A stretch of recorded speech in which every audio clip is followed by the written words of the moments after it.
Pisces, hi! Welcome to Mr. Queen PH. At ito ang inyong monthly reading for November 2025. Ayan, so if you're interested in private readings, meron tayong link sa description at sa pinned comment. Paka-check nyo lang information kung paano mag-book for a private reading. And please subscribe to our channel to show your support, like, share this video, at comment na rin kayo kung kayo naka-resonate. Paalala lang, reading na to ay general reading, so maaari kayong makarelate, maaring hindi.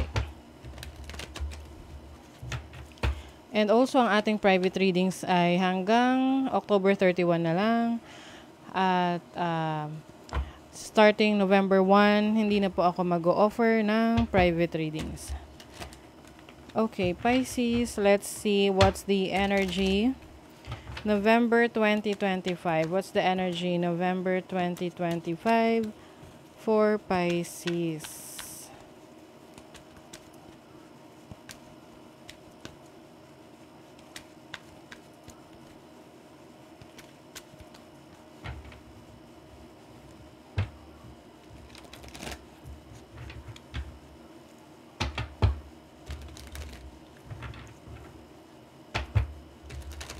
November 25, Pisces. The Knight of Pentacles, the High Priestess, ooh, Three of Swords, the Nine of Pentacles, and the Hermit. Okay, mixed emotions ang ganap sa inyo, Pisces, ha? May mga times na you are feeling down, may mga disappointments. However, still, merong mga good things that will happen sa'yo, especially sa career, sa finances, sa mga ibang mong achievement. Some of you, maaring magkaroon ng situation sa relationship ninyo, merong pwedeng may away, no? Someone na meron ka matutuklasan about this person, and then you realize na, ay, niloloko pala ako nitong person na to. Mga ganon, no? Pwedeng romantic partner, pwedeng someone who is close to you, pwedeng sa family, no? So there's some sort of misunderstanding, pain, no? Pag-aaway. Ayan. You also have the Nine of Pentacles, which is stability. So kumbaga, kaya nyo namang i-handle anumang challenges na ma-experience ninyo ngayong November.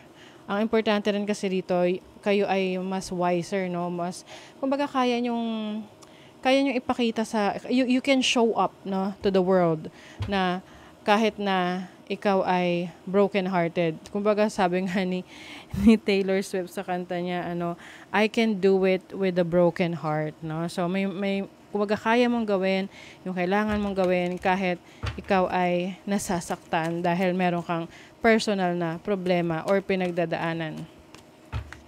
So, finances ninyo, ang energy niyan is stable, no? Maari ring may mga inaayos ka ngayon sa trabaho mo, career, business. Kumbaga, parang dinadivert mo yung attention mo, lalo na if you're going through something na kind of painful. You have the energy ng devil. So, the devil is about, minsan sobra, no? Just make sure lang na naaalagaan mo yung sarili mo. Kasi minsan, idadivert natin yung isip natin sa ibang bagay. Na yung iba, nagpapakasubsob sa trabaho, o kaya naman, nag-overthink, or napupunta sa mga nagkakaroon ng mga unhealthy habits, which is not going to be good for you, 'di ba? So, mag-focus ka sa improvement mo sa sarili mo. And no, na ganun talaga. May mga bagay talaga na kailangan tayong pagdaanan, or may mga experiences tayo na hindi natin magugustuhan. But at the end of the day, ikaw ang magde-decide kung ikaw ba ay babangon, susuko na, or magpapatuloy sa buhay, no? With the Three of Pentacles, there are people that are willing to help you, people na may kapag-collaborate sa'yo, work with you. You are also widening your horizon, no? Mas lumalawak ang iyong kakayanan, kaalaman. I also see you being more productive, no? Ngayong November. Mas productive ka. You are more productive than ever. You also have the Three of Wands. So, this is expansion, exploration. Yung iba sa inyo, maaring may pagkakataon na makapag-travel or makapagtrabaho sa abroad. Okay? Yung iba, I see someone na parang you are meron kang hinihintay na alam mong hindi na darating sa'yo. Ganon. And that makes you feel bad. That makes you feel pain. But at the same time, meron kang ibang pwedeng gawin para sa sarili mo to make you feel better. You have the Emperor and the Ten of Swords. May mga pressure sa paligid ninyo, like pinipressure kayo ng boss nyo, someone na merong control over you, can be an authority sa buhay mo. So, wag mo hayaan na sila ay mag-take over sa'yo, no? Kumbaga, ikaw yan, sarili mo yan, buhay mo yan, ikaw ang dapat may control dyan. Wag mong hayaan na maapektuhan ka ng mga sinasabi nila. Okay? Dahil this is your life, so you are responsible for your life.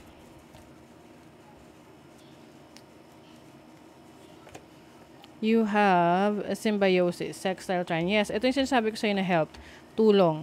Kung meron mang kailangan, no? Meron ka mang kailangan na tulong, matatanggap mo yon, no? In different ways. Pwedeng sa pamamagitan ng isang tao or isang sitwasyon na ibibigay sa'yo ng universe. You also have energy ng Libra. Libra is about bringing balance into your life, knowing the better option for you. Maaring meron kang major decision na gagawin related sa relationship or pwedeng sa career mo, sa business mo. You also have series. This is about nurture. So, ito yung sinasabi ko sa yung pag-alaga sa yung sarili. Napaka-importante na you take care of yourself. Kasi minsan sasabihin ng iba, hindi ko na, inihintay mo na merong mag-alaga sa'yo. You are responsible for yourself. So, ikaw yung unang mag-alaga sa sarili mo para mas makapag-alaga ka ng ibang tao. 'Di ba? Let's see what else. Grounding. Some of you Pisces, overwhelmed kayo ngayon. Maraming iniisip, maraming mga nagiging experiences pagsubok. So, you have to ground yourself. Take some time to go out, pumunta ka sa nature, maglakad-lakad ka, bare feet. Oo, like, lalo na kung malapit ka sa dagat. Yung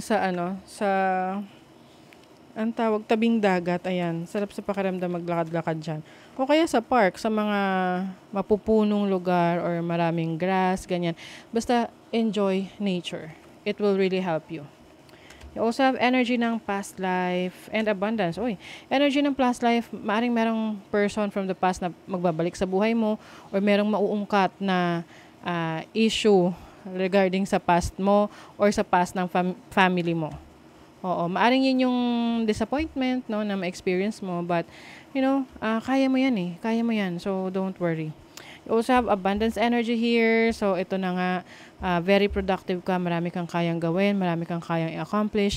You can definitely manifest the dream life that you want for as long as you are focused, no? So, pag sinabi natin abundance, hindi lang naman yan sa pera. That can be also sa resources, creativity, sa abundance ng friends or ideas, no? So, you have a lot to explore. Tignan natin sa money, career, finances for you, Pisces. You have the Justice card. Dalawang beses yung energy ng Libra. So, major decision pagdating sa trabaho, business, or career ang gagawin nyo ngayong November. Meron kang pinagpipilian, pinagdidesisyonan sa isang bagay, sitwasyon sa trabaho, business, or career na hindi ka na masaya, hindi ka na kontento. Oh my God, you have judgment. This is major change. Parang may ending, may new beginning pagdating sa career, trabaho, or business. But eventually, mas magiging better version of yourself ka dito kasi yun yung old self mo natatapos na and there is something new na you will show to the world. Ayan. Bagong career, trabaho, or pagkakakitaan. Relationship, you have the King of Pentacles, Four of Wands, the Three of Wands. Wow, these are good news, no? Good news to pagdating sa relationship. Kung meron kang partner, I see na you are being supported by someone who really cares about you, loves you. Some of you, meron kayong mga travel opportunities with your romantic partner, with your family. Maaring merong desisyon, no? Na tama yung decision nyo kasi kaya magse-celebrate kayo along with your family because you did it right. Ayan. Meron din expansion yung iba sa inyo, maaring lilipat ng bahay dahil meron kayong bagong trabaho na mas maganda yung offer, so mas maganda yung opportunity niyo doon, kaya kailangan nyo lumipat ng bahay. with your family. Eliminate distraction. Stop shining light on things you are not. O, diba? Tanggalin mo lang yung distraction. Iwasan pag-overthink. Mag-focus ka dun sa goal mo. Kasi pag hinayaan mo na ikaw ay madistract ng madidistract in a bad way, hindi mo ma-accomplish yung gusto mo. How can you reclaim your power? Yes, it's time to reclaim your power, Pisces. Ikaw ang may hawak niyan ng sarili mo. So, ikaw dapat ang may control over it, hindi ibang tao. Okay? So, that is your reading, Pisces. Thank you so much. See you again.